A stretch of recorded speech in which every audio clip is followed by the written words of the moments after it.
नमस्कार, आप देख रहे हैं खबर ज्ञान चैनल, जहां आपको मिलती हैं देश दुनिया की 50 बड़ी खबरें। वीडियो शुरू करने से पहले कमेंट में जरूर बताएं कि आप यह वीडियो कहां से देख रहे हैं और चैनल को सब्सक्राइब करना बिल्कुल न भूलें। प्रधानमंत्री नरेंद्र मोदी जी 7 सम्मेलन में अमेरिकी राष्ट्रपति डोनाल्ड ट्रंप से मिले। 16 महीने बाद हुई इस मुलाकात में दोनों नेताओं ने कई अहम मुद्दों पर चर्चा की। पीएम मोदी ने 3 भारतीय नाविकों की मौत का मुद्दा उठाया और समुद्री सुरक्षा पर जोर दिया। साथ ही उन्होंने कहा कि देशों को मिलकर काम करना चाहिए ताकि दुनिया में भरोसा और शांति बनी रहे। दिल्ली, उत्तर प्रदेश, बिहार और झारखंड समेत 21 राज्यों में तेज आंधी और भारी बारिश का अलर्ट जारी है। मौसम विभाग ने चेतावनी दी कि हवाएं 80 किलोमीटर प्रति घंटे की रफ्तार से चल सकती हैं। कई जगहों पर ओले भी गिरने की आशंका है। लोग सावधानी से रहे। बिहार में राज्य सरकार ने पुलिस भर्ती के लिए नई अधिसूचना जारी कर दी। 5000 पदों पर भर्ती होगी, जिसमें शारीरिक परीक्षा पहले होगी। तेजस्वी यादव ने इसे वोट बैंक की राजनीति बताया, जबकि मुख्यमंत्री ने कहा कि कानून व्यवस्था मजबूत करने के लिए जरूरी कदम है। झारखंड सरकार ने कोयला कंपनियों से लंबित बकाया वसूलने के लिए केंद्र से मदद मांगी। 1,36,000 करोड़ रुपए से ज्यादा राशि अटकी है। सीएम हेमंत सोरेन ने कहा कि राज्य का विकास इससे प्रभावित हो रहा है। दिल्ली पुलिस ने एक बड़े सोने के घोटाले में 4 लोगों को गिरफ्तार किया। करीब 1 करोड़ 20 लाख रुपए का सोना ठगी से लिया गया था। निवेशकों को लालच देकर फंसाया गया। जांच जारी है। देश भर में नौकरी के लिए युवाओं को अच्छी खबर। केंद्र सरकार ने 10 लाख पदों पर भर्ती प्रक्रिया तेज करने का फैसला किया। रेलवे, डाक और अन्य विभागों में जल्द नोटिफिकेशन आएगा। युवा तैयारी करें। राम मंदिर ट्रस्ट के चढ़ावे में कथित गड़बड़ी की जांच तेज हो गई। एसआईटी ने 2021 से अब तक के सारे रिकॉर्ड खंगालने शुरू कर दिए। जिम्मेदारों पर सख्त कार्रवाई की तैयारी है।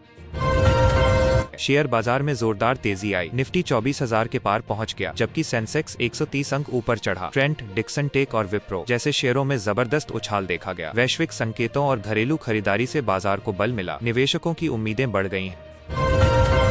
देश के कुछ इलाकों में अच्छी बारिश हुई तो कई जगह सूखा सा माहौल है। उपग्रह आंकड़ों के मुताबिक आगे और गतिविधियां बढ़ने की उम्मीद है। किसान सतर्क रहें। दिल्ली सरकार ने 400 करोड़ रुपए के स्मार्ट स्ट्रीट लाइट प्रोजेक्ट के लिए ईएमआई मॉडल अपनाने का फैसला किया। इससे शहर की रोशनी बेहतर होगी और खर्च भी आसानी से वहन किया जा सकेगा। झारखंड में शराब उद्योग से जुड़ी कंपनियों ने करोड़ रुपए से ज्यादा बकाया वसूलने की मांग की। लंबे समय से अटके भुगतान से सप्लाई चेन प्रभावित हो रही है। सरकार से जल्द समाधान की अपील की गई। बिहार पुलिस भर्ती परीक्षा को लेकर सरकार अलर्ट मोड पर है। पिछले हंगामे को देखते हुए रेलवे ने 30 से ज्यादा विशेष ट्रेनें चलाने का ऐलान किया। अभ्यर्थियों को सुविधा देने के लिए हर संभव कदम उठाए जा रहे हैं। उत्तर प्रदेश में योगी सरकार ने नई शिक्षा नीति के तहत सरकारी स्कूलों में डिजिटल क्लासरूम बनाने का बड़ा फैसला लिया। 50,000 स्कूलों में टैबलेट और स्मार्ट बोर्ड लगाए जाएंगे। शिक्षकों को ट्रेनिंग भी दी जाएगी। छात्रों का भविष्य बेहतर बनाने के लिए ये कदम उठाया गया है। दिल्ली में बिजली विभाग ने नए नियम जारी किए। अब बिल नहीं भरने पर तुरंत कटौती के बजाय पहले चेतावनी दी जाएगी, लेकिन ज्यादा बकाया पर जुर्माना बढ़ा दिया गया। आम आदमी को राहत मिलेगी, लेकिन सावधानी जरूरी। बिहार में नीतीश कुमार ने जाति जनगणना रिपोर्ट पर फिर से बहस छेड़ दी। विपक्ष ने कहा कि आरक्षण बढ़ाने का वादा पूरा करो। मुख्यमंत्री ने स्पष्ट किया कि रिपोर्ट के आधार पर विकास योजनाएं बनाई जाएंगी। सियासी घमासान जारी। झारखंड में खेल मंत्री ने रांची में नया स्टेडियम बनाने की मंजूरी दे दी। 200 करोड़ रुपए खर्च होंगे। युवा खिलाड़ियों को बेहतर सुविधा मिलेगी। क्रिकेट और फुटबॉल अकादमी भी शुरू होगी। स्थानीय लोग उत्साहित हैं। देश में टेक कंपनियों ने आर्टिफिशियल इंटेलिजेंस पर नया नियम मांगा। सरकार ने कहा कि डेटा सुरक्षा सख्त होगी और छोटी कंपनियों को सपोर्ट दिया जाएगा। इससे लाखों युवाओं को नौकरियां मिलने की उम्मीद बढ़ गई है। उत्तर प्रदेश में कानपुर में एक बड़े अपराधी गिरोह का भंडाफोड़ हुआ। पुलिस ने 8 लोगों को गिरफ्तार किया, जिनके पास अवैध हथियार और नकली नोट मिले। पूछताछ में बड़े सिंडिकेट का खुलासा हुआ। बिहार में पटना एयरपोर्ट पर नई फ्लाइट शुरू होने की खबर आई। दिल्ली, मुंबई और बेंगलुरु के लिए रोजाना अतिरिक्त उड़ानें होंगी। यात्रियों को सुविधा बढ़ेगी और व्यापार भी बढ़ेगा। दिल्ली में वायरल वीडियो के बाद ट्रैफिक पुलिस ने बिना हेलमेट वालों पर सख्ती बढ़ा दी। एक दिन में 250 से ज्यादा चालान काटे गए। युवाओं को जागरूक करने के लिए अभियान चलाया जा रहा है। झारखंड में किसानों के लिए अच्छी खबर। सरकार ने धान खरीद के लिए नई दर तय की। पिछले साल से 10 रुपए प्रति किलो ज्यादा मिलेंगे। किसान नेता इसे राहत भरा फैसला बता रहे हैं। महाराष्ट्र में बारिश ने मुंबई को फिर से जलमग्न कर दिया। कई इलाकों में पानी भर गया और ट्रेन सेवाएं प्रभावित हुईं। मुख्यमंत्री ने राहत कार्य तेज करने के निर्देश दिए। लोग सतर्क रहें। उत्तर प्रदेश के लखनऊ में मुख्यमंत्री योगी आदित्यनाथ ने नई बस परिवहन योजना शुरू की। 500 नई इलेक्ट्रिक बसें सड़कों पर उतरेंगी। इससे प्रदूषण कम होगा और यात्रियों को सस्ती सुविधा मिलेगी। युवा और आम आदमी दोनों को फायदा पहुंचेगा। सरकार का दावा है कि अगले 6 महीने में पूरे राज्य में फैलाई जाएगी। दिल्ली में एक बड़े वायरल वीडियो के बाद स्वास्थ्य विभाग अलर्ट हो गया। प्रदूषित पानी पीने से बीमार पड़ रहे लोगों की संख्या बढ़ी। डॉक्टरों ने चेतावनी दी कि उबला पानी पिएं और डॉक्टर से सलाह लें। नगर निगम ने टैंकरों की संख्या बढ़ा दी। बिहार में आरक्षण को लेकर सड़कों पर प्रदर्शन तेज हो गए। छात्रों ने कहा कि नौकरियों में उनकी हिस्सेदारी बढ़ाई जाए। मुख्यमंत्री ने बैठक बुलाकर आश्वासन दिया कि रिपोर्ट के आधार पर फैसला जल्द लिया जाएगा।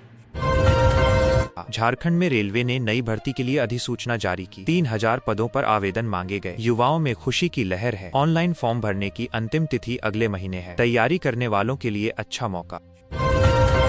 देश में टेक्नोलॉजी क्षेत्र में नई नीति आने वाली है। सरकार ने स्टार्टअप्स को टैक्स में छूट देने का फैसला किया। इससे लाखों युवा उद्यमी लाभान्वित होंगे। डिजिटल इंडिया को और मजबूत बनाने का कदम बताया जा रहा है। उत्तर प्रदेश में कानपुर में महिला अपराध पर सख्ती बढ़ाई गई। पुलिस ने एक हफ्ते में 10 से ज्यादा गिरफ्तारियां की। सीएम ने कहा कि महिलाओं की सुरक्षा पहली प्राथमिकता है। विशेष टास्क फोर्स बनाई गई है। बिहार में पटना में बाढ़ की तैयारी शुरू हो गई। अधिकारियों ने नदियों पर नजर रखने के निर्देश दिए। राहत सामग्री जमा की जा रही है। किसानों को फसल बचाने की सलाह दी गई। मानसून की वजह से सतर्कता जरूरी। दिल्ली में शेयर बाजार के बाद अब रियल एस्टेट में तेजी आई। नोएडा और गुरुग्राम में प्रॉपर्टी की कीमतें 10% बढ़ गईं। खरीदारों की भीड़ लगी हुई है। अर्थव्यवस्था मजबूत होने का संकेत। झारखंड में क्रिकेट टीम के लिए अच्छी खबर। रांची में नेशनल लेवल टूर्नामेंट आयोजित होगा। स्थानीय खिलाड़ियों को चांस मिलेगा। खेल मंत्री ने कहा कि टैलेंट को बढ़ावा देंगे। युवा उत्साहित दिख रहे हैं। उत्तर प्रदेश में एक बड़े घोटाले का खुलासा हुआ। शिक्षा विभाग के अधिकारियों पर लाखों रुपए के फर्जी बिलों का आरोप। जांच एजेंसियां सक्रिय हैं। सरकार ने सख्त कार्रवाई का वादा किया। माहौल गर्म है। उत्तर प्रदेश में ओम प्रकाश राजभर ने बड़ा दावा किया है। उन्होंने कहा कि अखिलेश यादव की समाजवादी पार्टी में बड़ी फूट पड़ने वाली है। पूरा पार्टी भाजपा की ओर आने को तैयार है। ये बयान यूपी की सियासी हलचल को और बढ़ा रहा है। विपक्षी खेमे में हड़कंप मचा हुआ है। दिल्ली हाईकोर्ट में टेलीग्राम ने अस्थायी बैन के खिलाफ याचिका दायर की। नीट यूजी री एग्जाम से पहले ये कदम उठाया गया। केंद्र सरकार ने परीक्षा में गड़बड़ी रोकने के लिए ऐप पर पाबंदी लगाई थी। लाखों छात्रों पर इसका असर पड़ रहा है। सुनवाई आज होगी।